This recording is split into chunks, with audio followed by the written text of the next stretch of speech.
told me कि मैंने question कुछ और पूछा था, due to which I messed up, it was my mistake. English speaking के अंदर काफ़ी ज़्यादा सुधार आएगा। उसमें काफ़ी सारे बच्चों को दिक्कत आती है, ट्राई करिए under examination conditions. Hey guys, welcome back to my channel and I hope you guys are doing really well. तो गाइस, आज की वीडियो में हम बात करेंगे एक ऐसे टॉपिक के बारे में जो काफ़ी ज़्यादा इंपॉर्टेंट है if you are coming as an international student in Canada. तो जब भी हम कनाडा जाने की बात करते हैं ना, तो सबसे पहला जो स्टेप आता है, जो सबके हमारे दिमाग में होता है, वो होता है आईएल्स के अंदर एक अच्छा बैंड लेके आना है।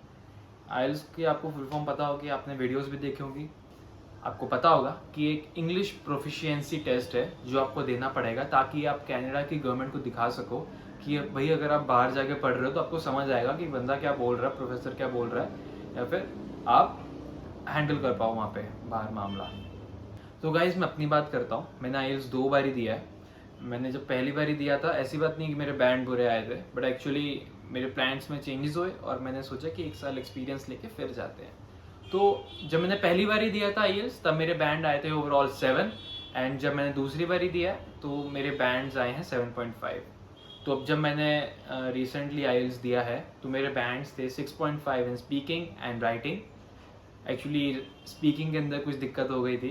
जो मेरा एग्जामिनर था उसने मुझसे क्वेश्चन पूछा एंड बाय मिस्टेक मैंने गलत इंटरप्रेट किया, जिसकी वजह से मैंने गलत आंसर दिया। एंड आफ्टर 10 to 15 सेकंड जब मैंने उसको आंसर बता दिया, शी टोल्ड मी कि मैंने क्वेश्चन कुछ और पूछा था, due to which I messed up, it was my mistake. But जो मेरा लिसनिंग था एंड जो मेरा रीडिंग था, I got 8.5 in each of these module. तो अब मैं आपको बताऊंगा कि बेसिकली इन सब के लिए तैयारी कैसे करी थी, मैंने कैसे करी थी, वो आप यूज़ कर सकते हैं अगर आपको अच्छी लगे तो भाई सबसे पहली बात करते हैं। जो हमारा सबसे पहला टेस्ट होता है वो होता है स्पीकिंग का। तो बेसिकली मैं अपने बारे में बताऊं तो मैं एक ऐसे इंग्लिश मीडियम स्कूल से हूं जहां पे इंग्लिश बोलना कंपलसरी नहीं था और ना ही हमने उसको यूज़ की इतनी ज़्यादा। तो मेरी इंग्लिश इतनी ज़्यादा अच्छी नहीं थी। I know how to read, मैं इंग्लिश मूवीज़ देख लेता था without subtitles, but still I was having problem in speaking in English with my मेरे फ्रेंड्स या फैमिली या फिर ऑफिस के अंदर। तो बेसिकली उस चीज़ को आपको ठीक करना पड़ेगा। कैसे? आपको प्रैक्टिस करनी पड़ेगी English conversation with your friends और फैमिली और गर्लफ्रेंड, जो भी आपके हो। आपके पास नहीं है तो बुरी बात है। तो आपको बेसिकली प्रैक्टिस करनी है जितने हो सके। अगर आपके आईएल्स का जो एग्ज़ाम है वो 15 से 20 दिन में है, आप क्या कर सकते हैं, आपको नई इंग्लिश सीखने की ज़रूरत नहीं है या फिर आपको कॉम्प्लिकेटेड वर्ड सीखने की ज़रूरत नहीं है।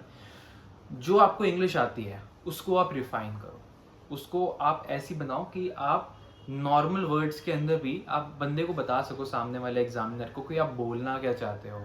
एक हल्की सी फ्लुएंसी आनी चाहिए बोलते समय, एक रोबोटिक वॉइस नहीं होनी चाहिए या फिर रटके नहीं जाने आंसर। आपको ऐसे बात करनी है जैसे आप नॉर्मली, जैसे मैं बात कर रहा हूँ आराम से बोल के। तो उसके लिए आपको क्या करना होगा, आप इंटरनेट से क्वेश्चंस निकाल सकते हैं। जो अलग अलग टास्क, 3 टास्क होते हैं स्पीकिंग के अंदर। तो आप उसमें से क्वेश्चंस निकालिए और उसको प्रैक्टिस करिए किसी भी बंदे के साथ। अगर आपके पास कोई फ्रेंड है, आप उसको बोलिए कि मैं आपको टास्क 2 का टॉपिक दे रहा हूँ एंड एक पेन पेपर लेके बैठिए, और जो भी टास्क 2 के अंदर जैसे हमें लिखना होता है, 1 मिनट का टाइम मिलता है, आप 1 मिनट का टाइम लीजिए और अपने पॉइंट्स बनाइए सोच समझ के, आराम से, विदाउट एनी स्ट्रेस। एंड फिर उसको जो भी आपने लिखा है उसको एक्सप्रेस करने का ट्राई करिए ताकि एक फ्लुएंसी बने। धीरे धीरे आएगी, ये एक दिन का काम नहीं है। अगर आप 10-15 दिन भी ट्राई करते हो ये चीज़, तो हाँ, आपके इंग्लिश स्पीकिंग के अंदर काफ़ी ज़्यादा सुधार आएगा और आप कम से कम 6 या 7 बैंड आराम से लेके आ सकते हो with using good English without any complex words, और जस्ट समझ आ जाए बंदे को। तो दोस्तों, अब हम बात करते हैं सेकेंड मॉड्यूल के ऊपर, which is my favourite, that is listening. तो मेरे हिसाब से लिसनिंग काफ़ी ही ईजी मॉड्यूल है। इसमें कुछ करना नहीं होता ज़्यादा, बस हमें क्वेश्चनर मिल जाता है, उसके अंदर 40 क्वेश्चंस होते हैं और एक रिकॉर्डिंग प्ले होती है जो सिर्फ एक बार ही प्ले होगी, अराउंड 20 मिनट्स की, और उसमें से सुन के हमें आंसर्स लिखने होते हैं। It is pretty easy. जो टास्क होते हैं, टास्क 1, टास्क 2, टास्क 3, टास्क 4, वो उनकी डिफ़िकल्टी बढ़ती जाती है। Task 4 is the most difficult one and task 1 is the most easiest one. तो अब इसमें प्रिपरेशन कैसे कर सकते हैं आप? सबसे ईज़ीएस्ट वे है यूट्यूब वीडियो। यूट्यूब के अंदर बहुत सारे चैनल मिल जाएंगे, मैं नाम नहीं लूँगा किसी का, बट काफ़ी सारे चैनल मिल जाएंगे जो प्रॉपर क्वेश्चन पेपर दिखाते हैं आपको वीडियो के अंदर, और रिकॉर्डिंग प्ले होती है, and that is for 20-25 minute. जो भी आपके एग्जामिनेशन टाइमिंग्स होते हैं इतनी ही ड्यूरेशन होगी, और आपको वो सिंसियरली करना है। लाइक आप पेपर के ऊपर 1 to 40 नंबर्स लिख लीजिए क्वेश्चन के, और ट्राई करिए आप वो सुन के उसके आंसर लिखें।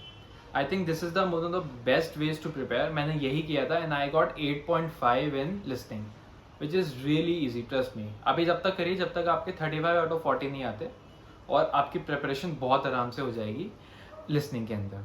तो गाइज अब हम बात करेंगे कि जो हमारा थर्ड मॉड्यूल है विच इज़ रीडिंग, उसमें काफ़ी सारे बच्चों को दिक्कत आती है। एक्चुअली होता क्या है कि हमने जो हमारी रीडिंग स्पीड होती है इतनी ज़्यादा नहीं होती है। So during the test we are having 3 different task, and those task they are having 3 big paragraphs. So उसके अंदर हमें पैराग्राफ पढ़ के हमें क्वेश्चन दिए होंगे और उसके आंसर देने होंगे हमें रिलेटेड टू दैट पैराग्राफ। तो अब क्या कर सकते हैं रीडिंग के प्रिपरेशन के लिए? आप अलग अलग पैराग्राफ्स ट्राई करिए। आपको इंटरनेट पे मिल जाएंगे आईएएस के क्वेश्चन, आपको एक जिस्ट हो जाएगा कि कैसे क्वेश्चंस आते हैं, कैसा पैराग्राफ होता है, कितना लंबा होता है, और आपको अपनी रीडिंग स्पीड बढ़ानी पड़ेगी।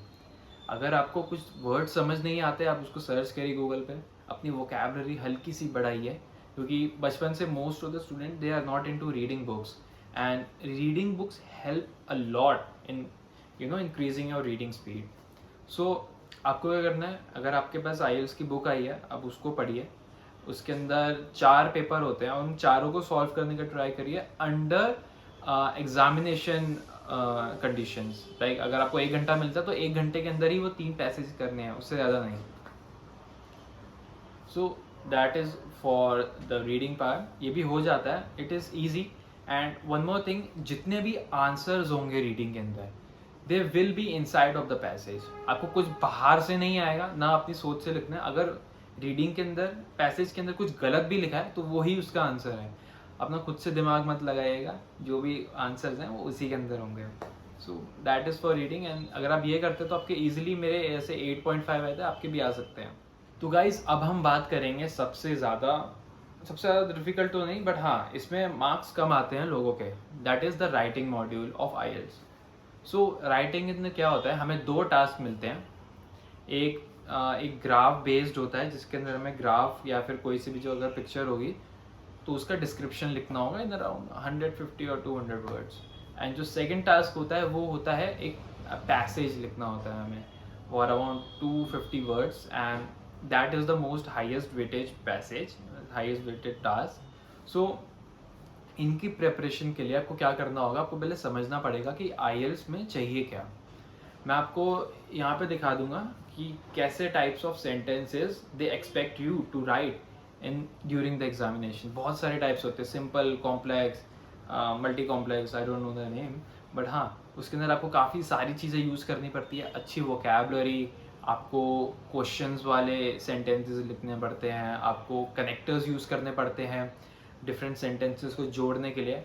आपको ये सारी चीज़ें प्रैक्टिस करनी पड़ेगी, और अगर आपको ये प्रैक्टिस करनी है तो सबसे बेस्ट एग्जाम आइडिया क्या रहेगा कि आप पढ़िए कि जिन लोगों के 7.5 आए हैं या फिर 8 आए हैं, उनके आए कैसे हैं, उन्होंने क्या क्वेश्चन था और उसका आंसर क्या लिखा है। तो उस हिसाब से हमें एक आइडिया हो जाएगा कि हमें आंसर देने कैसे हैं। आप ट्राई कर सकते हैं कि आप डिफरेंट पैसेजेस पढ़ें और उनको राइट करने का ट्राई करें। आपको अपनी राइटिंग स्पीड भी सही रखनी पड़ेगी, बिकॉज उसमें 1 घंटा ही मिलता है, एंड दैट्स इट, हो जाएगा। ये इतना मुश्किल नहीं है। अगर आप ये सारी चीज़ें फॉर अराउंड 15 to 20 डेज के लिए भी ट्राई करते हैं, आपका इजीली 7 to 7.5 बैंड आ जाएगा overall. IELTS is not really difficult, but you need to study अच्छे से। आपको प्रिपेयर अच्छे से करना पड़ेगा, ताकि अंडर एग्जामिनेशन कंडीशंस आप स्ट्रेस ना हो और आप इजीली दे दो। So that's it guys, that was my video on how to prepare for IELTS. अगर आप जा रहे हैं बाहर तो कमेंट करिए कहाँ पे जा रहे हैं, and please like, share and subscribe the video. Thank you for watching.